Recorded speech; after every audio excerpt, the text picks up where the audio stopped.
நவ வியாகரண பண்டிதன் பட்டம் பெற திருமணம் செய்து கொண்ட அனுமனின் திருமண கோலம். கல்வி, இசை, கலை, வேதங்கள் என அனைத்தையும் அனுமனுக்கு கற்றுத்தந்தார் சூரியன். அனைத்தையும் கற்றுணர்ந்த அனுமன் நவ வியாகரண பண்டிதன் என்ற பட்டமும் பெற விரும்பினான். ஆனால் ஒரு குறிப்பிட்ட வியாகரணத்தை கற்க வேண்டுமானால் குடும்பஸ்தனாக இருக்க வேண்டும் என்பது நியதி. ஆகவே அனுமன் மனம் புரிய வேண்டும். சூரிய தேவன் நவ வியாகரணத்தை முழுவதும் கற்றுக் கொடுக்க விரும்பினார். அதற்காக தன் மகள் சொச்சலா தேவியை தன் மாணவனுக்கு திருமணம் முடித்து வைத்தார் என்கிறது சூரிய புராணம். பிரம்மச்சாரி என்று பெரும்பாலானோர் போற்றும் அனுமனின் திருமண கோலத்தை சென்னை செங்கல்பட்டு சாலையில் தைலாவரம் என்னும் திருத்தலத்தில் உள்ள ஸ்ரீ கல்யாண ஆஞ்சநேயர் கோவிலில் தரிசிக்கலாம். இங்கு மூலவராக சுமார் 8 அடி உயரத்தில் நின்ற திருக்கோலத்தில் ஸ்ரீ ஜெயவீர ஆஞ்சநேயர் எழுந்தருளியுள்ளார்.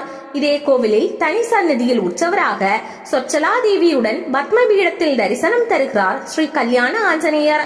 4 கரங்களுடன் சங்கு சக்கரம் ஏந்திய திருக்கோலத்தில் சொச்சலா சமேத சதுர்புஜ சுபமங்கள வரத ஆஞ்சநேயர் என்ற திருநாமத்தில் பக்தர்கள் வேண்டுவதை அளித்து மகிழ்விக்கிறார்.